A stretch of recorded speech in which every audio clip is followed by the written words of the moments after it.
Olá, turma boa, boa tarde, né? Bom ter vocês aí nesse final de tarde para a gente mandar ver no Enem, não? Quem é que vai passar no Enem? Levanta a mão aí. Ei, é isso aí, viu? Vamos juntos, né? A gente sabe a importância que a prova de linguagens tem no seu concurso. Não é a área que pontua mais, mas é uma área que faz muita diferença. Eu fico muito feliz de estar com vocês nesta tarde, porque a gente vai construir a aprovação. A aprovação a gente constrói, certo? E que bom que você está com a gente aqui e vai ficar até o final. O nosso material está na página 13. Então, por gentileza, localize aí. Bacana, nosso trabalho hoje vai ser resolver essas questões. Resolver, comentar, e à medida que você for tendo alguma dúvida, se tiver como fazer a dúvida chegar até nós, a gente vai ter o maior prazer em atender, em responder. Certo? Eu quero que você mande ver aí no seu concurso. Bacana? Localizaram aí, página 13. Então vamos lá. Todas as questões aqui foram elaboradas seguindo habilidades. Tá certo? Cada questão contempla uma habilidade. Porque o Enem trabalha com competências e habilidades. Em se tratando de linguagens, há 9 competências e 30 habilidades. E na primeira questão nós temos o seguinte. Vamos ver, Manolito, uma palavra que comece com P. Página 13, primeira questão. E a Mafalda diz assim, vai ver que ele vai falar aquele palavrão. Política. E falou mesmo. Sabe que a Mafalda cai bastante, né? A Mafalda, só para contextualizar, ela é argentina. E o contexto em que ela se insere, em sua maioria, é o regime militar na Argentina. Tá certo? Então, muitas discussões que a Mafalda traz é do contexto da Argentina durante o regime militar. Sabendo o contexto, a gente consegue fazer muita inferência assertiva. Vamos lá. Questão 1 temos assim. A crítica e o humor presentes na tirinha anterior são consequências da... O que gera humor? Letra A. Exigência de um termo relacionado à política. Existe essa exigência de um termo? Não, a professora pediu que ele falasse uma palavra que começasse com a letra P. Ele ficou à vontade. B. Incompreensão de Manolito quanto ao pedido da professora. Ele não entendeu? Entendeu. A palavra política começa com P. Letra C. Visão de política compartilhada por Mafalda e Manolito. Eles movendo o compartilhamento político deles? Não. Letra D. Divergência entre Mafalda e Manolito referente à política, vista na insatisfação da menina no último quadrinho. Aqui é um distrator. Aquela alternativa que se parece com a resposta. Vamos ler a letra E. Quebra de expectativa gerada pela palavra citada por Manolito, a qual a Mafalda atribui uma acepção negativa. Resposta, letra? Letra E. Né? Resposta, letra E. Não está passando aqui? Letra E, ok? Quando se fala em palavrão, ninguém vai imaginar que a palavra, né, a que a Mafalda se refere, seria um nome política, né? Porque política não é palavrão. Então, ao dizer que política seria um palavrão, é um conceito equivocado ou negativo que a Mafalda tem sobre política. Então, resposta letra E, ok? Bacana? Pessoal, deixa eu dar uma dica a vocês. Está chegando nossa prova. O primeiro dia traz linguagens, humanas e redação. Tá? Show. Primeiro dia traz humanas, linguagem e redação. A prova é cansativa. Muito texto para ler. Dica, começa pela pergunta. Eu trabalho com vestibular, pré-vestibular desde o ano 2000. E em se tratando de Enem, desde que a UFC adotou. Então, a dica é, lê a pergunta primeiro. Quando você lê a pergunta primeiro, você já sabe o que encontrar no texto. E por experiência eu posso dizer o seguinte, mais importante do que entender o texto é entender a pergunta. A gente vai ver isso aqui. E pode ter certeza, a partir de agora, entenda a pergunta, é mais importante do que entender o próprio texto.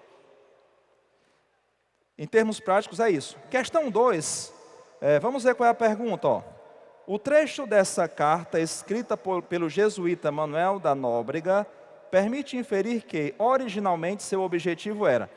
Qual foi o período em que Manuel de Nóbrega esteve aqui no Brasil? É importante isso. Quanto mais eu tiver de contexto, melhor. O contexto pode ser interno, pode ser externo. Contexto externo é o meu conhecimento de mundo. Padre Anchieta, Manuel de Nóbrega, chegaram aqui lá pela década de 40 de 1500. Vieram para realizar projetos missionários. Entre eles, catequizar os indígenas. E aqui nós temos o seguinte, ó. A gente vai encontrar no texto qual era o objetivo dele. Vamos lá, ó. Tem guerra uns com os outros. Uma geração contra outra geração. A 10, 15 e 20 léguas, de maneira que todos entre si estão divididos. Se acontece que tomem alguns dos contrários na guerra, trazem-nos presos algum tempo e dão-lhes as suas filhas por mulheres, e para que os sirvam e guardem. E depois os matam e comem. Ele está falando de que ritual que os índios desse período faziam? Antropofagia, né? Antropofagia. Antropofagia que vai inspirar o movimento antropofágico lá no modernismo em 1928, né? Ok, com grandes festas e com ajuntamento dos vizinhos que vivem ao redor. Já deu para entender aqui, né? Qual é o objetivo dele? Denunciar os problemas que assolavam a colônia brasileira. Ele veio com essa função? Não, ele tinha função religiosa. Ele não está denunciando problemas, ele está dizendo como é que os índios são. Aqueles índios do litoral do século XVI. Letra B, justificar a necessidade da atuação dos jesuítas no território. Ele não está falando como eles são importantes, os jesuítas, não é isso. Letra C, relatar os costumes indígenas por meio do seu ponto de vista. Exatamente isso. Ele está relatando, ele está dizendo o que ele está vendo. Olha, o pessoal aqui vive brigando. Quando eles capturam alguém da tribo inimiga, eles tomam as mulheres, eles praticam ritual antropofágico. Isso é um relato. O relato é um texto narrativo, em primeira ou terceira pessoa, em que você participa da história ou não. Então é isso que ele faz aqui. Letra C é a nossa resposta. Letra D, catequizar os povos aborígenes para mudar o seu comportamento. O objetivo do texto é esse? A função dos jesuítas aqui era religiosa. Catequizar era uma dessas funções. Mas o texto objetiva relatar, dizer como eles eram. Letra E, promover a pacificação entre as tribos. O objetivo do texto não é esse. Tá certo? Então a gente não pode confundir o evento histórico, o propósito da vinda dos jesuítas para cá, com a função do texto, com o objetivo do texto. Certo? Então a questão gira em torno do objetivo do texto. Questão 2, letra C. Ok? A questão 3 é aquele tipo de questão que a gente não pode errar. É a questão fácil. No Enem, as questões fáceis valem mais ou menos? Mais. Então vamos lá. Ó. Aí, beleza? Você joga bola? Jogo. A gente está precisando de um lateral direito para completar o time da turma. Tá afim? Tô dentro. Aí, gente, fechamos o time. Qual é o seu nome? É Léo. Vem pra cá, Léo. Chega mais. Chama um outro garoto. Por causa de influências históricas, sociais, regionais, entre outras, a variação linguística no Brasil é rica e retrata a diversidade do seu povo. No trecho apresentado, à procura de mais um jogador de futebol, um garoto convida Léo para completar o time. A linguagem utilizada, olha aí, a linguagem utilizada é uma linguagem que se adequa à situação. Quando se fala em variação linguística, existem alguns fatores que contribuem para formalidade ou informalidade. Um deles é a idade do indivíduo. Outro é o grau de intimidade. Você acabou de conhecer alguém. Você é formal ou informal? Acabou de conhecer? Né? Formal. A informalidade vem com o tempo, né? Ou não. Mas assim, né? Ou não. O grau de intimidade, o tema da conversa interfere na variação linguística. O que mais? O ambiente em que você se encontra. Você está no fórum. Você está num estádio. É diferente, né? O ambiente, a linguagem muda.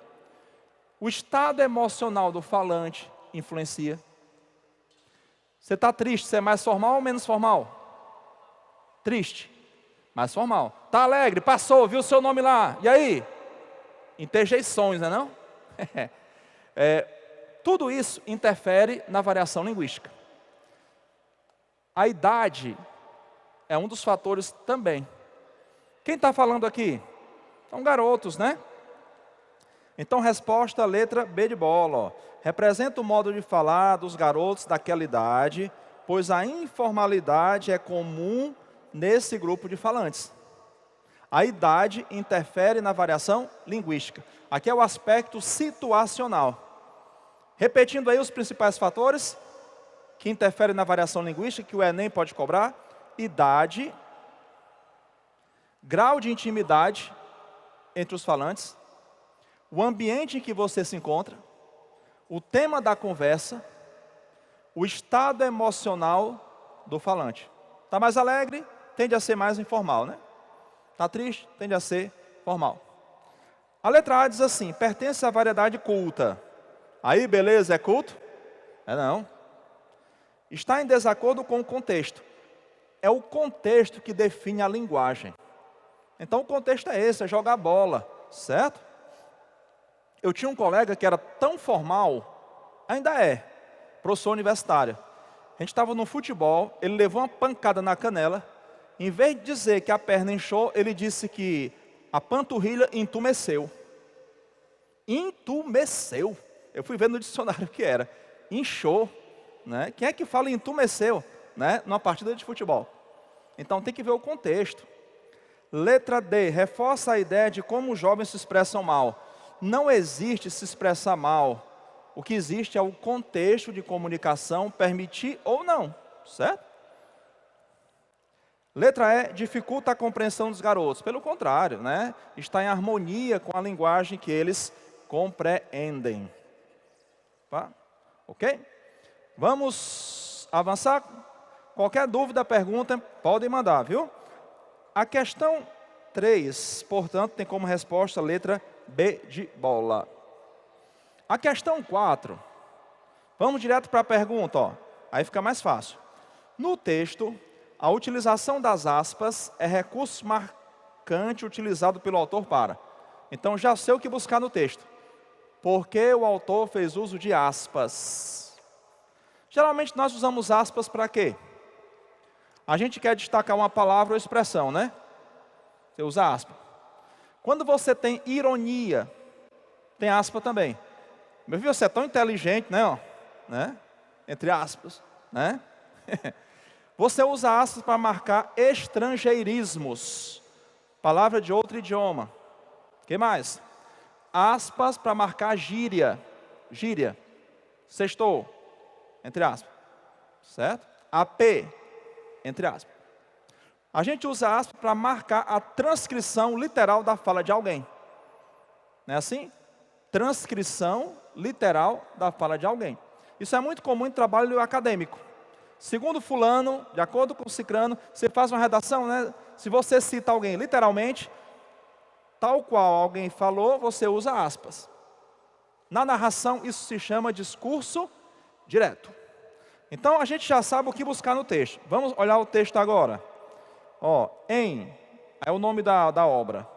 A Educação Nacional, obra publicada em 1890, quando se iniciava o regime republicano, José Veríssimo mostrava-se preocupado com a falta de, abre aspas, orgulho nacional dos brasileiros que, para fazer frente aos grandes homens e às grandes obras de outras nações, somente podiam contar com a rica natureza do país. Vocês perceberam que ele está usando aspas porque ele está transcrevendo literalmente a fala do José Veríssimo? Então, as aspas aqui assinalam a inserção do discurso alheio no discurso dele. Dica para a redação. É melhor fazer na redação transcrição direta ou indireta? Direta, entre aspas, aí eu tenho que me certificar de que a pessoa de fato falou aquilo daquele jeito. Ou indireta, dizer com as minhas palavras? Indireta. Perfeito. Vai que eu não lembro exatamente como alguém disse, entendeu? Então, o melhor para a redação é transcrição indireta. Vamos aqui às perguntas, ó. No texto, a utilização das aspas é recurso marcante utilizado pelo autor para... Letra A, ratificar. Ratificar quer dizer o quê? Confirmar, corroborar. Ratificar as afirmações de José Veríssimo que seguem verdadeiras no presente. Eu preciso usar aspas para confirmar algo? Não. Poderia não usar e confirmar do mesmo jeito. Destacar palavras e expressões de José Veríssimo, caracterizando-lhe o discurso. Exatamente. Essas aspas vão marcar a autoria do discurso. Na sua redação, é importante você sempre fazer menção ao autor das frases, das ideias, ainda que não use aspas. De acordo com Zygmunt Bauman, segundo John Locke, Thomas Hobbes, ok? E ele cita isso. Letra C, denunciar a incoerência do regime republicano, não. Enaltecer a exuberância brasileira, tem nada a ver, viu aí? Reiterar, o que é reiterar? Ratificar, já vimos que é confirmar. E reiterar? Repetir. Certo? Repetir. Então, letra B de bola. Eu trouxe aqui para vocês algumas questões sobre arte. Arte cai todo, Enem. São as habilidades 12, 13 e 14. Tá? Todas as questões sobre arte, habilidades 12, 13 e 14. O Enem quer que você entenda as funções da arte, contextualizando. Né? Porque a arte, ela está vinculada a seu tempo. William Shakespeare dizia que a arte é a crônica do seu tempo. Se você quer conhecer uma sociedade, você vai conhecer, por exemplo, pela arte. E aí você vem desde o paleolítico até o pós-contemporâneo, pós-moderno, você vai vendo como a sociedade vai se manifestando por meio da arte. Ok? Então nós temos aqui uma escultura de Michelangelo. Michelangelo foi um grande nome do Renascimento. O que é o Renascimento? É o resgate da cultura greco-romana. Com foco em quem? Em Deus ou no homem? No homem. Daí o humanismo. Daí o antropocentrismo. Eles resgatam aquilo que Protágoras, grego, no 5º século a.C., havia dito: o homem é a medida de todas as coisas. E o Renascimento vai entrar em confronto direto com o quê? Teocentrismo, que foi o princípio que governou todo o pensamento medieval. Quando o Renascimento surge, a gente está na Baixa Idade Média. A burguesia mercantil está em ascensão. A população está migrando mais para as cidades. Por isso que surge nesse período aqui, séculos 12, 13 e 14, o gótico, com foco principal na construção de enormes catedrais, tendo como principal a Catedral de Notre-Dame, em Paris, que é do século 12. O Renascimento começa ali pelo século 14, aí vai até o século 16. Michelangelo já está aqui no final do século 15. E nós lemos assim, o humanismo foi uma manifestação de vários grupos sociais que se deu na ciência, na literatura, no teatro, na pintura e na escultura. Espera aí. Pronto. A gente está vendo essa imagem. Na obra escultórica é escultura. Duas palavrinhas. Escultórica tem a ver com escultura e pictórica, com C, tórica. Tem a ver com o quê? Pintura. Então, às vezes, o Enem diz assim, a obra pictórica é a pintura, escultórica é a escultura. Na obra escultórica, pietà em italiano quer dizer o quê? Piedade. Existem várias obras chamadas pietà. inspiradas na obra de Michelangelo. Por exemplo, do artista italiano Michelangelo, são notadamente marcados os ideais do humanismo, com fortes traços da arte renascentista. Assim, é possível identificar como principal característica e temática central na obra humanista Pietà, é a principal, hein? Então vamos lá. Antinaturalismo e defesa da cultura medieval. Não existe aqui antinaturalismo. O que é o antinaturalismo? Esse naturalismo aqui não é o naturalismo que vem no século XIX, tá? Não é aquele naturalismo de Aloysio Azevedo, não é aquele naturalismo que tenta trazer para a literatura a ciência. É o natural. Por exemplo, a arte medieval trabalha com antinaturalismo. Por exemplo, Pedro, discípulo de Cristo, tinha que profissão antes de ser discípulo? Pescador. Mas quando ele é retratado na pintura, na escultura medieval, ele é apresentado como se fosse um ser divino celestial. Um membro da realeza. Isso não é natural, é antinatural. O Renascimento, ele trabalha com o naturalismo. Perceba que Jesus aqui, se a gente pudesse ver mais de perto, ele está moribundo, está sofrendo, morreu, né? Sofreu até a morte. O corpo dele representa uma visão que ele tem sobre como Jesus seria, magro. Ele está no colo da mãe, Maria. Então isso aqui é natural, não é antinatural. Claro que existe uma visão idealizada sobre personagens bíblicos, como Maria, por exemplo, né? Você vê pintura renascentista, em que Maria está vestida de branco e azul, em cima de um jumento, 9 meses de grávida, sorrindo. Isso é natural? Alguém 9 meses de grávida, em cima de um jumento, né? Numa estrada empoeirada, limpinha, com a roupa branca. Isso é antinaturalismo, mas aqui não. Letra B, racionalismo e supremacia do mundo espiritual sobre o material. No Renascimento, o mundo material se sobrepõe ao mundo espiritual. Repito, eles resgatam aquela ideia de Protágoras, lá do 5º século antes de Cristo. O homem é a medida de todas as coisas. Ok? Letra C, ideal de perfeição e valorização da mansidão e da disciplina. Isso aqui não é mansidão, isso aqui não é disciplina. Isso aqui é luto. A mãe está com o filho morto no colo. Tá? Letra D, nossa resposta. Rigor anatômico. Olha só que perfeição. Se você colocar essa imagem na internet, você vai vê-la de outros ângulos. É muita perfeição. E tudo isso será feito com um martelo, um cinzel. Cinzel é um pedacinho de ferro e uma lixa. Olha só que genialidade. O Renascimento, ele buscou essa perfeição, tá? Esse rigor anatômico. E o que é dessacralização da figura sagrada de Maria? Perceba que Maria, aqui, ela não é tratada como uma figura sagrada, mas como uma mãe, igual a qualquer mãe, que sofre em silêncio. Você vê que ela está serena, ela não expressa angústia, que a angústia vem no período seguinte, que é o barroco, a morte do filho. Se eles não dessacralizassem aqui, não teria como retratar a mãe com o filho morto no colo. Então, letra D de dado, nossa resposta.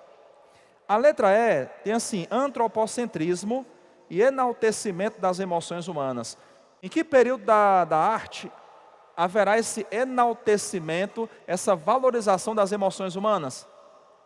No romantismo, principalmente, né?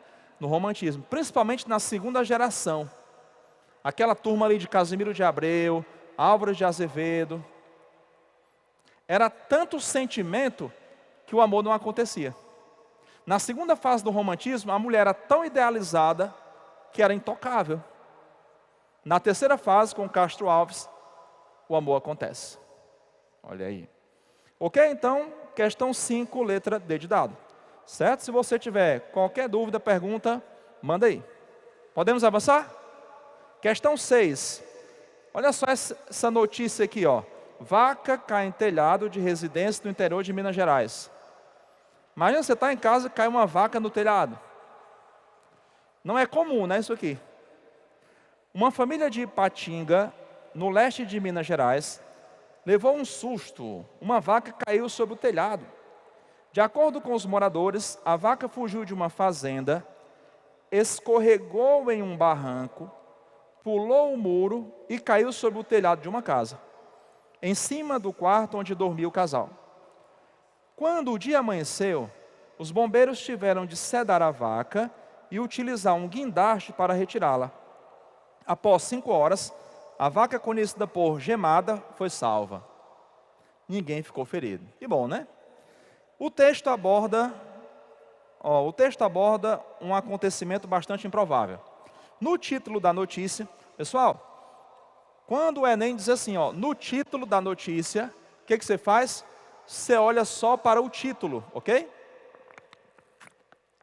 Às vezes o Enem diz assim, você tem uma tirinha, né, com 4 quadrinhos. No segundo quadrinho, aí o aluno olha para o todo.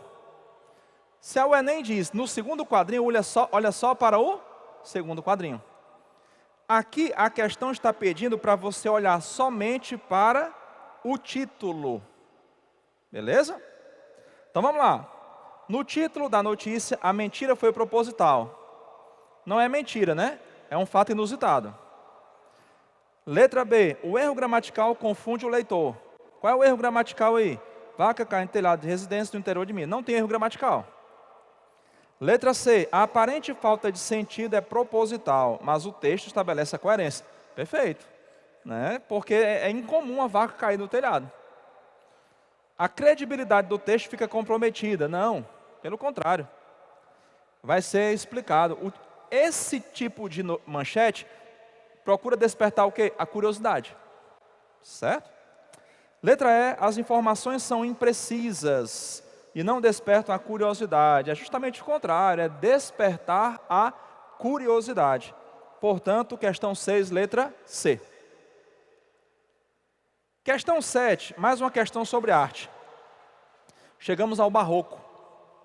Caravaggio é um dos maiores nomes da pintura barroca italiana. O barroco surge no século XVII, no período de conflito entre razão e emoção. O barroco vai ser usado pela igreja para combater a reforma protestante.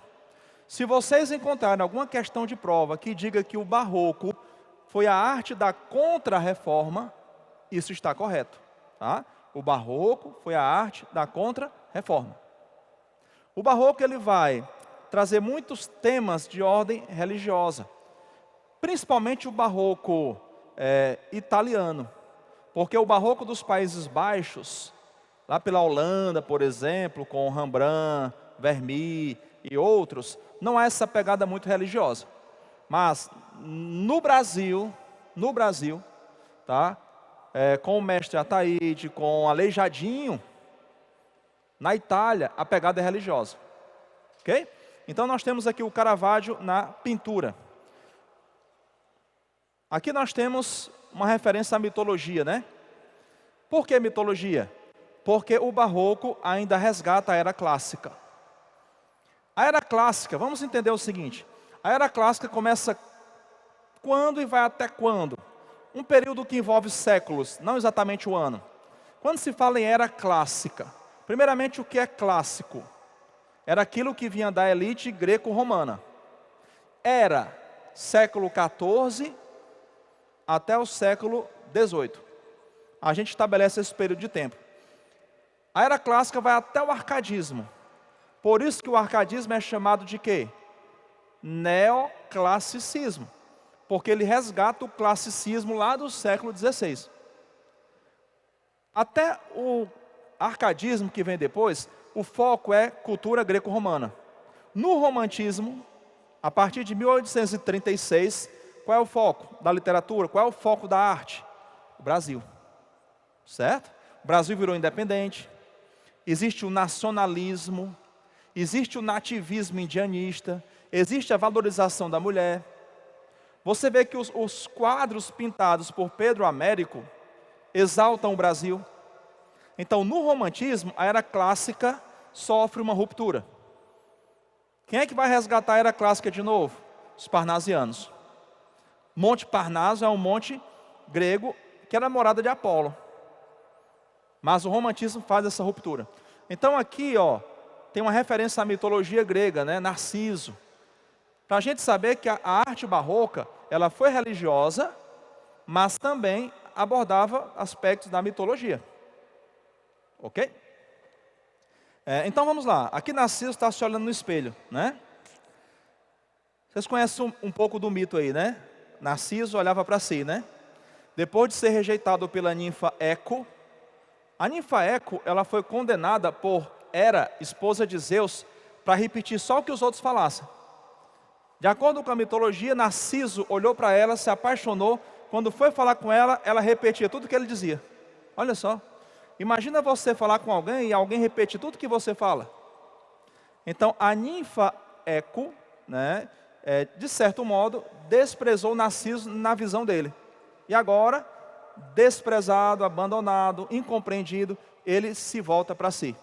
Claro que há muitas considerações que podem ser feitas, mas, em resumo, é isso aí. E aí ele se olha no espelho de água, né? Questão 7, vamos lá.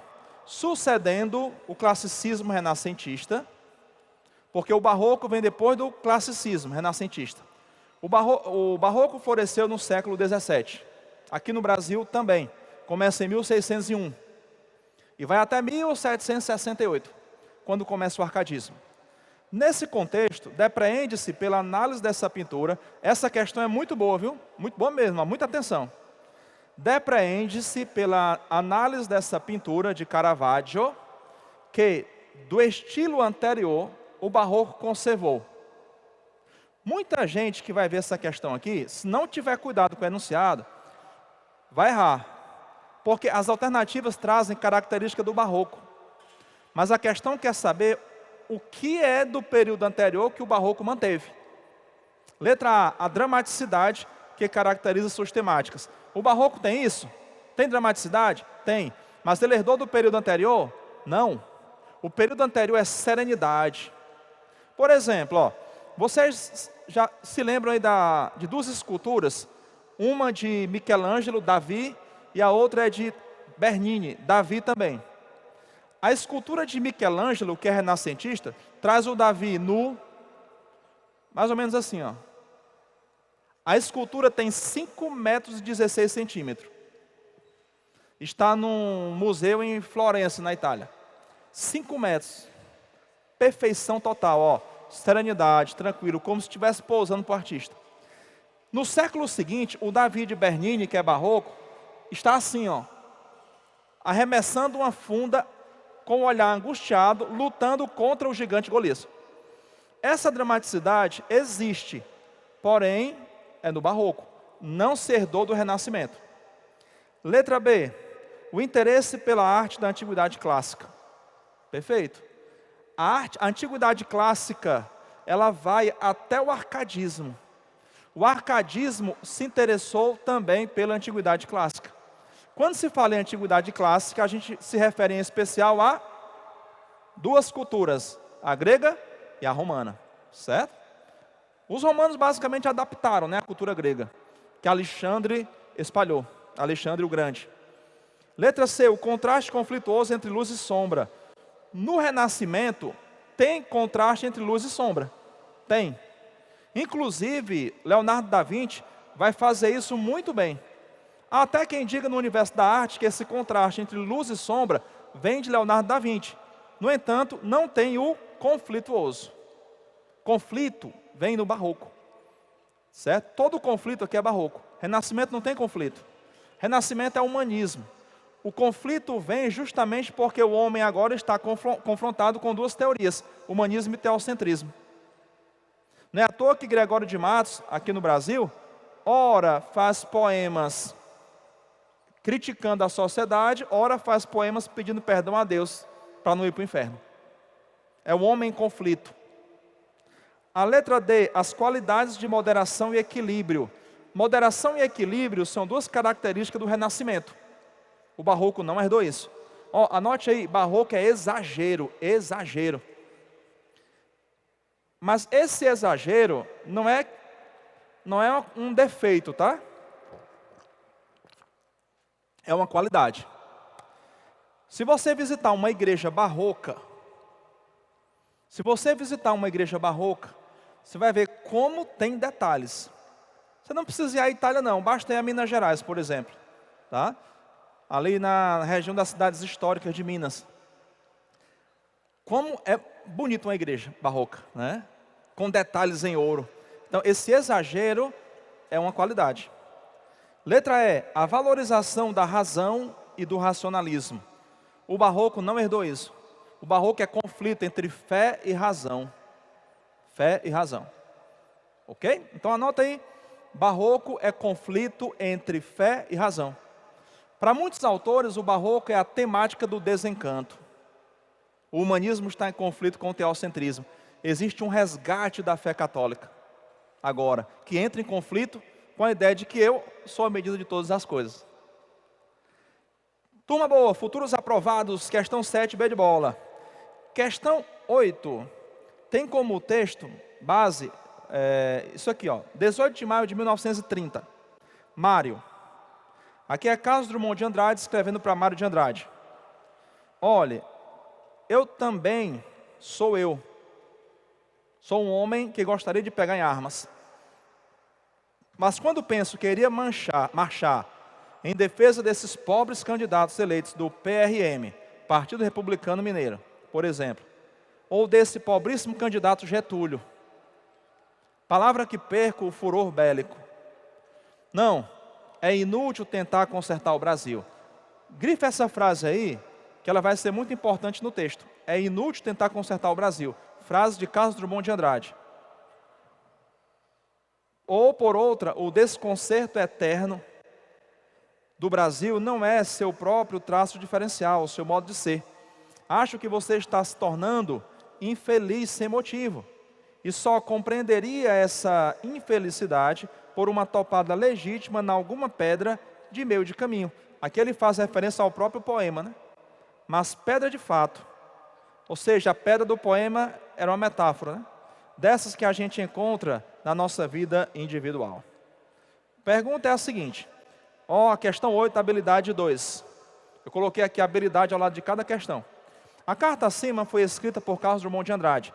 Carlos Drummond de Andrade, para quem não lembra, é poeta da segunda geração do modernismo brasileiro. A segunda geração do modernismo vai de 1930 a 1945. Justamente era Vargas, né? Por isso que ele está citando aqui, o Getúlio Vargas.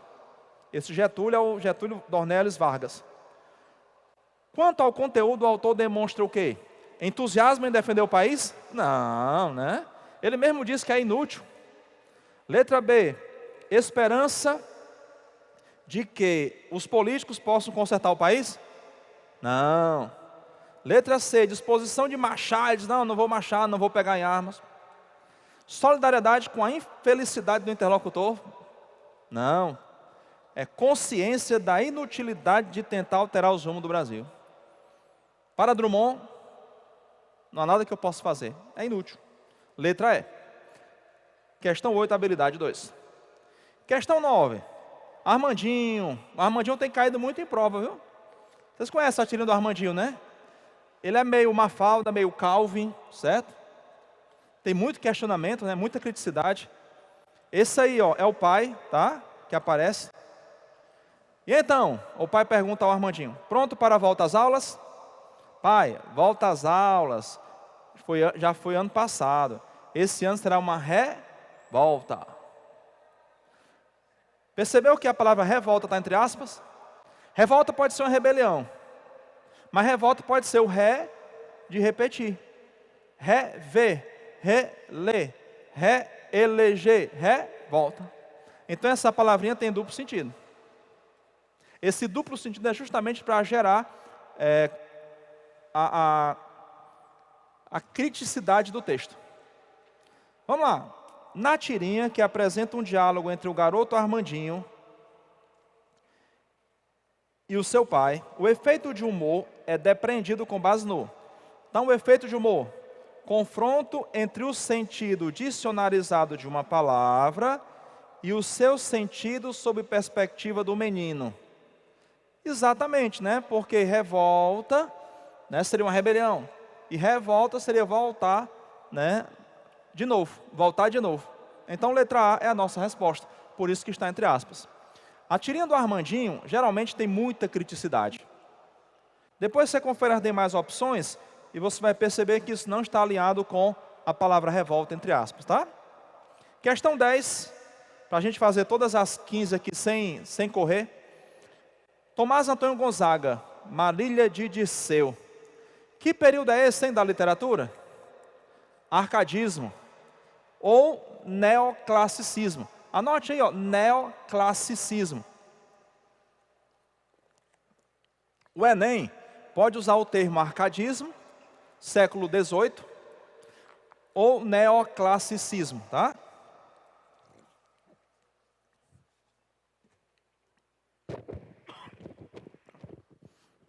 Ok? O arcadismo surge no período do iluminismo. O iluminismo tem a ver com o quê, né? Revolução Francesa. Aqueles ideais de igualdade, liberdade, fraternidade, defendidos ali por Rousseau, Voltaire, Montesquieu. No final do arcadismo, surge Marília de Disseu. Nomes fictícios. Tá? Disseu e Marília. O arcadismo usa muito pseudônimo para proteger identidades. Disseu, bem mais velho que Marília, então usam pseudônimos, nomes falsos. Esse trecho aqui é do final do arcadismo. O final do arcadismo já é o que a gente chama de uma transição para o romantismo. Vamos lá. Temos aqui o seguinte, ó, um trechinho curto. Que havemos de esperar, Marília Bela? Que vão passando os florescentes dias. Só um detalhe que é importante, viu? Ele era bem mais velho que ela. Ele a amava. Eles não chegaram a concretizar o amor. Para ela, o tempo não era um problema, ela era bem jovem. Para ele, sim. Por isso que ele está questionando o tempo aqui. Que havemos de esperar, Marília Bela? Que vão passando os florescentes dias, as glórias que vêm tarde já vêm frias. Olha só o desencanto dele aqui, né? Em relação a ele mesmo. As glórias que vêm tarde já vêm frias e pode enfim mudar-se a nossa estrela. Ah, não, minha Marília, aproveite-se o tempo, antes que faça o estrago de roubar ao corpo as forças e ao semblante a graça. Aqui tem um princípio que ele utiliza, aproveite-se o tempo. O arcadismo tinha vários termos em latim, você lembra? Por exemplo, inutilia truncat, quer dizer, cortar as inutilidades. Carpe diem, aproveite o dia. Né? Que mais? Aurea mediocritas, mediocridade do ouro. Quando ele diz aproveite-se, cadê? Aproveite-se o tempo, aí nós temos o carpe diem, aproveite o dia. Esse aproveite o dia vem lá da queda do Império Romano. Aproveite o dia. Só tem hoje. Então vamos lá, vamos para a pergunta. Arcadismo vem da palavra Arcádia, região do Peloponeso na Grécia, considerada a região de morada dos deuses. Lá habitavam pastores e além do pastoreio, se dedicavam à poesia e à redescoberta do equilíbrio e da sabedoria da antiguidade greco-latina. Lá no Peloponeso, só tinha dois grupos basicamente, pastores e deuses. O homem Árcade não teve essa ousadia de se proclamar Deus, mas pastor de ovelhas. Tanto é que eles propõem a fuga urbana, né, como princípio. Em latim, fugere urbem. Fugere urbem, fuga urbana. Para eles, todo o sentido da vida estava no campo, na vida no campo. Assim, considerando o momento de sua produção, pode-se identificar nesse fragmento poético uma característica Árcade pautada pelo Pessoal, só uma observação, é a habilidade 15, tá? É a habilidade 15. Quando eu coloquei, eu acho que coloquei 5, mas faltou 1, é 15. Vamos lá. Brevidade da vida. A gente vê uma característica arcade aí chamada brevidade da vida? Sim. Aproveite-se o tempo. Ele fala, ó, se você demora muito, se a gente demora muito, a glória que já vem tarde, já vem fria. Não vou poder te oferecer muita coisa, eu estou ficando velho. Ela era bem mais jovem. Letra A. A agonia de existir é barroco. Tá? É barroco. O homem barroco, ele tinha, no geral, né? Ele via em cada dia a mais, um dia a menos. Por exemplo, aniversariou. Em vez de ficar feliz, ele via nisso um ano a menos vivido. Então esse desencanto é do barroco. Letra B, agonia de existir é barroco. Letra C, subjetivismo exacerbado. Isso aqui é romantismo. O romantismo que vem na sequência é que tem esse subjetivismo exacerbado, exagerado. Ideal de impessoalidade, não, aqui é pessoalidade, né? Ele está falando dele e dela. Impessoal, nem eu nem você. É pessoal. Fascínio pela morte. Teve isso na literatura? Teve, ó. Segunda geração romântica. A segunda geração romântica teve fascínio pela morte, inspirados no Lord Byron. A segunda geração romântica teve isso, viu? Então, você pode colocar aí, ó, fascínio pela morte, segunda geração romântica. Álvaro de Azevedo, Casimiro de Abreu, Fagundes Varela, esses três aí principalmente. Vamos caminhando para as últimas 5 questões. Cecília Meirelles. Motivo. Poema bonito, depois leia todo. Eu canto porque o instante existe, e a minha vida está completa. Não sou alegre nem triste, sou poeta. Irmão das coisas fugidias, não sinto gozo nem tormento.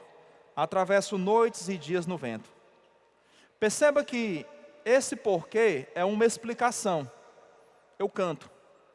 Quem canta, seus males espanta. Santo Agostinho dizia, quem canta reza 2 vezes. Se ela está cantando, é porque ela está feliz. E qual é o motivo da felicidade? É amanhã?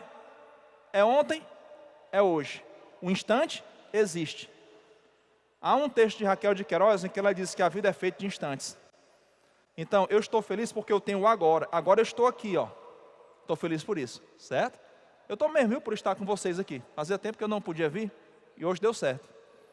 Deu, Fábio? Valeu, Fábio. Obrigado pelo convite. Quando ela diz assim, ó, não sou alegre nem triste, sou poeta. O que ela quer dizer com isso? O poeta cria o sentimento que ele quiser para a poesia. É o chamado eu lírico.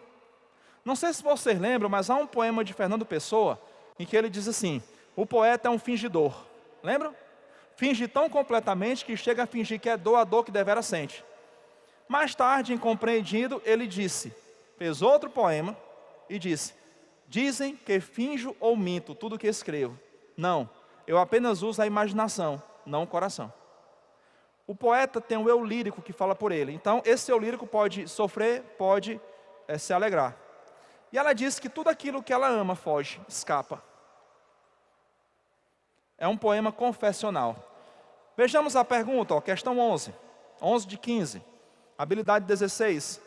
A característica do poema que permite identificá-lo como pertencente ao gênero lírico é... O que é o gênero lírico? A literatura tem gêneros, né? Tem o dramático, né? A comédia, a tragicomédia. A palavra dramático vem de drau, que quer dizer ação. O que é um dramaturgo? É aquele que escreve ação. Ação, action, drau, em grego, drama, certo? E o lírico tem a ver com o quê? Sentimento, emoções, confissão, desabafo. Tá? Letra A, percepção de estar inserido no instante e no espaço. Lirismo tem a ver com isso? Por exemplo, você sabe onde está agora e quando, né? Sabe, tempo e espaço. Tempo, 17 horas, espaço, ginásio Paulo Sarazate. Isso é lirismo? Não, certo? Letra B, Descrição da completude existencial do eu lírico. Nem existe isso aqui. Descrever é dizer como algo ou alguém é. Certo? Letra C, apresentação de ações sequenciais do poeta. Isso aí é gênero narrativo. Ações sequenciais, isso aí é narração. Ok? Letra D, expressão subjetiva das emoções do eu lírico. Letra D de dado. Quando se fala em lirismo, etimologicamente nós temos o seguinte. Orfeu, lembram? Orfeu, na mitologia grega, ele tocava lira e recitava poemas ao som da lira. Daí o nome lirismo. O lirismo estava ligado literalmente à lira. Musicalidade, sentimento, daí subjetividade, emoções do eu lírico, letra D de dado. Questão 12. Temos aí um texto, uma imagem, Van Gogh, colando a orelha. Vocês sabem que Van Gogh, cortou a orelha direita. Existem algumas teorias para isso. Mas o fato é que a Panasonic, ela fez uma propaganda, podia ser de cola também, propaganda de cola. Mas a ideia é da Panasonic, ou seja, ela quer vender o fone de ouvido. O Van Gogh quer tanto esse fone que ele está fazendo o que pode para poder usar o fone, colando a orelha de novo. Propaganda da Panasonic. Questão 12, habilidade 24. As propagandas objetivam divulgar produto, ideia ou serviço, para gerar adesão ou consumo. Assim, observa-se que a empresa anunciante do fone de ouvido, no texto 2, utiliza como principal estratégia argumentativa para a divulgação de seu produto, linguagem retórica. A retórica tem a ver com a arte de falar bem. Não tem a ver com isso, Letra B, presença de humor. A principal estratégia é o humor? Não. Talvez, a depender de como você olha, seja até uma tragédia isso aqui, não humor, O cara cortou a orelha. Se arrependeu, está querendo colar de novo, colocar de volta. Intertextualidade. Perfeito. O que acontece aqui é uma intertextualidade, resposta letra C. A Panasonic está fazendo uso de um autorretrato pintado pelo próprio Van Gogh, em que ele aparece com essa faixa aí. A intertextualidade é quando um texto é feito a partir de outro. A intertextualidade envolve, pelo menos, paráfrase e paródia. Anote aí a diferença, por gentileza. Vai fazer diferença. Paráfrase, paródia. Paráfrase e paródia são dois tipos de intertextualidade. O que é paráfrase? Mesma ideia com outras palavras. Mesma ideia com outras palavras. Paráfrase. Paródia. Então, paráfrase, mesma ideia com outras palavras. Paródia. Desconstrução da ideia original. Essa desconstrução da ideia original, anote agora 3 palavrinhas. Essa desconstrução da ideia original se dá por meio de 3 coisinhas. Ou uma dessas 3, tá? Humor. O Tirulipa faz muita paródia, Tirulipa. Pega uma música de sucesso e faz a paródia, Quem faz muita paródia atualmente é o humorista, paródia. De personagem, Enfim. O Shaolin fazia a Shoelma, A Shoelma, o Shaolin. Então, paródia envolve humor, ironia ou crítica. O que é ironia? É você afirmar algo com intenção contrária. É o falso elogio. Eu gostei tanto que você fez. Minha mãe diz assim, fake news, Eu gostei tanto que você fez, chegar em casa a gente vai conversar. Fake news. Fake news, Tinha conversa não. Ok? Então, intertextualidade. Rimas e trocadilhos é em poesia, Rimas, poesia, trocadilho também. Trocadilho é jogo de palavras, Função expressiva da linguagem. O que é isso? Função expressiva da linguagem. É quando o eu está em evidência, o eu. É todo o texto focado no eu. Aquele texto da Cecília Meirelles, função expressiva, ó, eu canto porque um instante existe. Todo o texto focado no eu é expressividade. Pode ser expressividade ou emotividade. Ok? Questão 12, portanto. Faltam só 3 para a gente finalizar. Pessoal, antes de eu finalizar, eu queria indicar para vocês o meu canal no YouTube. Garanto que vocês vão gostar. Português. Anotem aí, por gentileza, ou se já quiser, já pode acessar. O nome do canal vocês vão gostar mesmo. Conteúdo gratuito e de qualidade. PDF para baixar, aulas em HD, gratuito, coisa boa. Eu queria ter você lá. Lá tem nosso Instagram, a gente manter contato, certo? Você tirar dúvida. É Em Dia com o Português, o nosso canal no YouTube. Garanto que você vai gostar. Se inscreve lá, viu? Ativa o sininho, ó. Deixa o like. Alguém falou assim outro dia, professor, foi 2 likes, ó. Aí tirou o like, né? Se der 2 likes, né? Em Dia com o Português, tá? Em Dia com o Português. Garanto que você vai gostar. Tem muito conteúdo gratuito e de qualidade. Estou postando com muita frequência. Você vai gostar. Beleza? Escreveu aí? Pronto. Aí tem nosso Instagram, tá certo? Vai ser um prazer manter esse contato com vocês. Em Dia com o Português. Vamos lá, futuros aprovados. Estamos caminhando para o final, viu?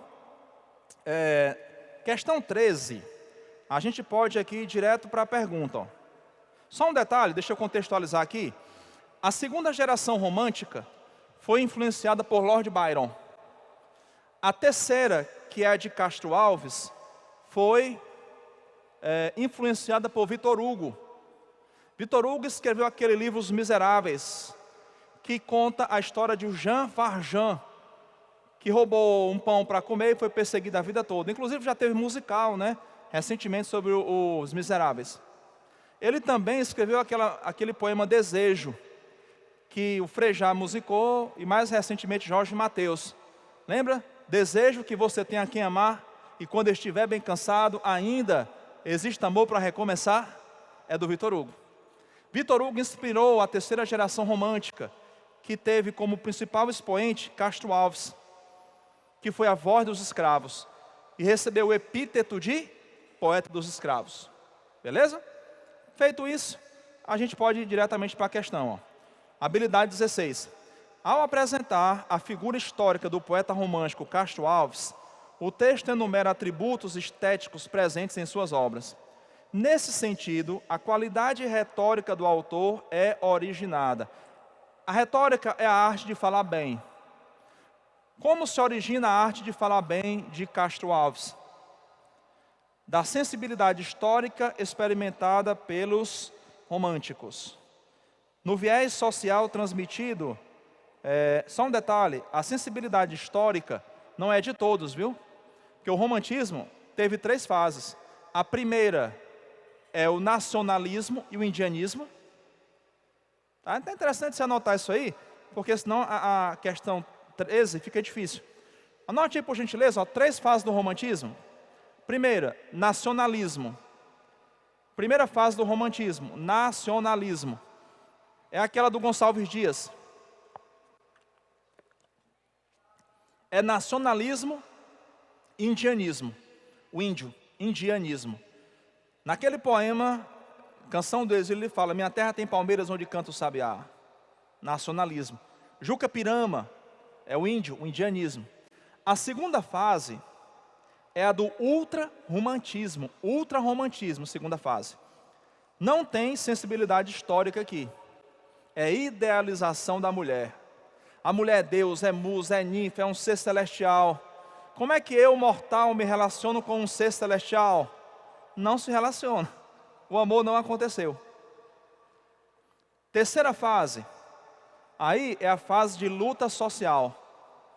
Castro Alves, luta social. Ele usou a poesia, claro, teve lirismo, teve, mas ele usou a poesia para ser a voz dos escravos. Navio Negreiro é uma grande obra dele. Vozes da África também. Não é à toa que ele foi chamado de poeta dos escravos, tá? Então, resposta, letra D de dado. Na eloquência comunicativa de seus poemas, A retórica, a questão, na verdade, está cobrando o conceito de retórica, né? A retórica é a arte de falar bem, é ser eloquente. Letra D. Letra D. O enfrentamento à injustiça social é o propósito da sua literatura, mas a retórica é a eloquência dele em seus poemas. Letra D de dado. Ok? Então, vamos nós. Penúltima questão. Mafalda. Mafalda e o Manolito. Manolito, você acredita na igualdade entre os homens? Claro que não. Dizer que os homens são todos iguais é uma bobagem. Não existem duas pessoas iguais, ninguém é igual a ninguém. Quem te falou dessa asneira de igualdade? Meu pai. Não tem jeito, esses pais são todos iguais. Ele acabou de entrar em contradição, né? Olha aí. Habilidade 1. Considerando as diferentes linguagens e seus recursos expressivos como elementos de caracterização do sistema de comunicação, pode-se afirmar que o efeito de humor nessa tirinha resulta principalmente de quê, né? Da contradição da opinião de Manolito, evidenciada no último quadrinho, né? Ele está dizendo que os homens não são iguais, aí diz que os pais são todos iguais, né? Então, letra E. O humor vem daí. A palavra-chave aqui é humor. O humor vem de quê? Certo? Justamente dessa contradição. E a última questão, questão 15, o Calvin. Olha só, o Calvin quer se dar bem, viu? Ele quer fugir da aula, né? Quer fugir de tarefas domésticas. E agora quer vender um desenho para o pai. Por $500, ó. Na cotação de hoje dá uns R$3.000. Olha o Calvin, olha como é que ele começa o discurso dele. Lembra de quando eu nasci? Não conseguia nem... até parece que ele lembra, né? O pai que lembra, né? Não conseguia nem me virar na cama sozinho. Meus olhos não sabiam focalizar, nem conseguia fazer nada. Imagine o trabalho que foi desenvolver as habilidades motoras para segurar um giz de cera. Colocar sua ponta sobre o papel e imprimir-lhe movimentos conscientes e coordenados. E este desenho. Todo esse discurso, né, para mostrar o desenho, né? E este desenho é o resultado de 6 anos de obstinada labuta. Ele está destacando ali, né, como foi esse sacrifício. Uma vida inteira, pense, né? Tem 6 anos só. Uma vida inteira de esforços para chegar a tal resultado. Pensa o resultado aí, ó. Aí o resultado. Essa é a arte moderna, né? Ainda assim, não vou te pagar $500 por ele. Ele vai valorizar o investimento, né? Vai. Pergunta. Habilidade 24. Habilidade 24 trata de estratégias argumentativas. Na tirinha, percebe-se que o Calvin objetiva vender a seu pai um desenho de sua autoria pelo valor de $500. Para isso, ele se vale da estratégia argumentativa em que? Qual é a estratégia argumentativa que ele usa? Valoriza o desenho, mostrando as habilidades conquistadas para conseguir produzi-lo. Essa é a resposta. Certo? Como é que alguém vai pagar por uma coisa se ela não tem valor? Então é justamente isso. Enaltecer o desenho, resposta, letra A. Turma boa, né? Da minha parte aqui acabou. Não sei se o Fábio alguém vai falar mais alguma coisa. Eu agradeço o privilégio de estar com vocês, viu? Muito obrigado pela companhia, tá? Muito obrigado, né? Beijão mesmo do fundo do coração. E contem com a gente nas nossas redes sociais, viu? Abração, viu? Fiquem bem. Olha isso, seu criado aí, ó. Eu vou até tirar uma foto aqui com essa imagem aqui.